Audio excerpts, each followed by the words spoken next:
Everyone says they're afraid of loneliness. But if we're honest, most people aren't afraid of being alone. They're afraid of being with someone. Loneliness is familiar. It's predictable. Relationships, they're a risk. You can mess up, you can look weak, you can be rejected. Here's the truth most of us don't want to admit. People often feel safer in emptiness than letting someone get too close. Loneliness doesn't ask questions. Closeness exposes everything. As soon as a real person shows up, not ideal, not imagined, but alive, a reverse reaction kicks in. Nothing feels simple anymore. We start pulling away, doubting, looking for traps, inventing reasons not to get closer. Some people feel compelled to destroy things first, so they don't end up being the one left behind. Others keep their distance, hide their emotions, never fully allowing themselves to attach. The thing is, relationships aren't just about love or comfort. They're about vulnerability. They're about risk. They demand that we open up, trust, depend emotionally, and admit that the other person can hurt us. And here's the paradox.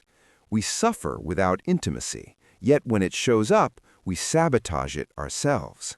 Not because we don't want love, but because the fear of closeness often outweighs the fear of being alone. And here's the question. If relationships scare us over and over, is the problem really the wrong people? Or is it how we were taught to experience intimacy in the first place? Most of the time, the fear of relationships doesn't start in adulthood, it starts in childhood, where love was unstable and you had to guess your parents' moods, where your feelings were dismissed and you learned, my emotions don't matter, where you were criticized, compared, or shamed, and a fear of being yourself took root, where there was conflict, coldness, betrayal, or divorce, and intimacy became associated with pain. Or, on the flip side, where control was suffocating and love felt like a loss of freedom. The brain comes to a simple conclusion. Closeness is dangerous. Love equals risk. Opening up equals hurt.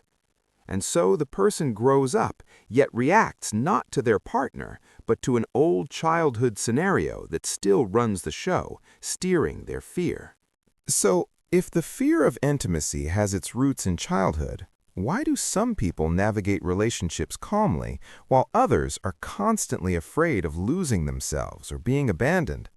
The answer lies in attachment styles. There are three basic patterns. Secure attachment. The child grew up with attention and stability. As adults, these people are open to closeness, know how to trust, and see relationships as support rather than a threat. Anxious attachment. The child experienced love inconsistently, depending on the moods of their parents.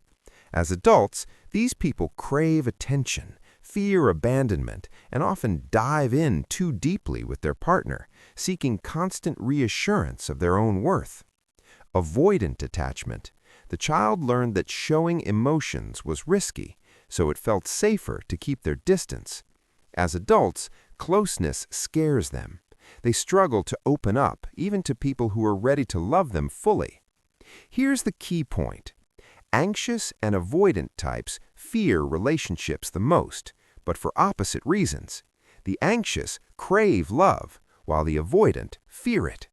And these two patterns are exactly what often create the cycle of repeated disappointments and emotional breakdowns in adult relationships.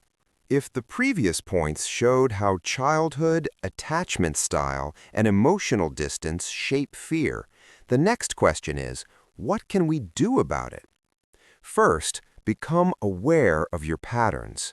Simply noticing, I react this way not because of my partner, but because of an old scenario, is already half the battle. Second, learn to stay yourself. Being close doesn't mean dissolving into the other person. It's about maintaining your boundaries, your habits, your interests. It sends a signal to your partner. I am open, but I will not lose myself. Third, gradually build trust. Start small. Share a little. Open up in small ways. Express emotions without expecting perfection. Each tiny experience of safe closeness teaches your brain and body it doesn't hurt. It's possible. Fourth, work with your inner dialogue. Fear screams, "They'll leave you. You'll lose yourself." Learn to hear it, but make a conscious choice. I stay. I open up. I trust, one step at a time. Finally, patience and practice.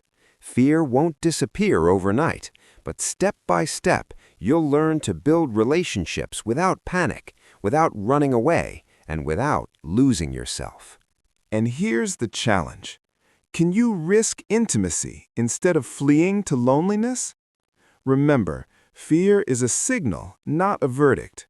It shows you where you need courage, where trust needs practice, where stepping into the unknown is necessary. Next time your heart whispers, "Don't open up," try doing the opposite. Lean into closeness, feel it, explore it, without panic.